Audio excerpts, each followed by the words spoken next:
ಬಸವ ಕಲ್ಯಾಣದಿಂದ ಕೂಡಲ ಸಂಗಮದವರೆಗೂ ಪಾದಯಾತ್ರೆ. ಎತ್ತಿನ ರೈತರು ಉಳಿಯದಿದ್ರೆ ಭಾರತದ ಸಂವಿಧಾನ ಉಳಿಸಲು ಸಾಧ್ಯವೇ ಎಂಬ ಪ್ರಶ್ನೆಗೆ ಉತ್ತರ ಪಡೆಯಲು ವಿಶ್ವಗುರು ಬಸವಣ್ಣನವರು 12ನೇ ಶತಮಾನದಲ್ಲಿ ನ್ಯಾಯ ಪಂಚಾಯಿತಿ ನಡೆಸುತ್ತಿದ್ದ ಬಸವ ಕಲ್ಯಾಣದ ಪವಿತ್ರ ಸ್ಥಾನವಾದ ಪರುಷಕಟ್ಟೆಯಿಂದ ಕೂಡಲ ಸಂಗಮದವರೆಗೂ ಪಾದಯಾತ್ರೆ ಜರುಗಲಿದೆ. ಜೋಡತಿನ ಕೃಷಿಕರನ್ನು ಭಾರತದ ಸಂವಿಧಾನ ಹಾಗೂ ಬಸವ ತತ್ವದ ಮೂಲ ಬೇರುಗಳು ಎಂದು ಗುರುತಿಸಿ ಪ್ರತಿ ತಿಂಗಳು 11,000 ಪ್ರೋತ್ಸಾಹಧನ ನೀಡುವ ಯೋಜನೆ ಜಾರಿಗೆ ತರಬೇಕು.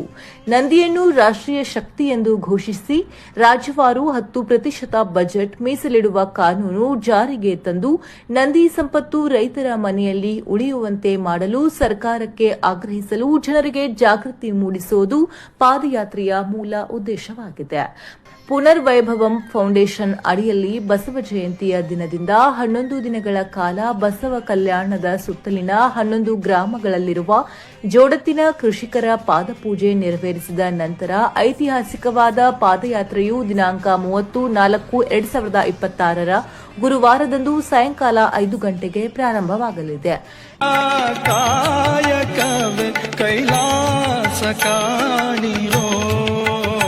ನಂದಿ ಗ್ಯಾಸ್, ನಂದಿ ವಿದ್ಯುತ್, ನಂದಿ ಆಹಾರ, ನಂದಿ ಗೊಬ್ಬರಗಳು, ನಂದಿ ಆರೋಗ್ಯ ವರ್ಧಕಗಳನ್ನು ಬಳಸಿದರೆ ಮಾತ್ರ ಇನ್ನು ಮುಂದೆ ನಮಗೆಲ್ಲ ಒಳ್ಳೆಯ ಭವಿಷ್ಯವಿದೆ.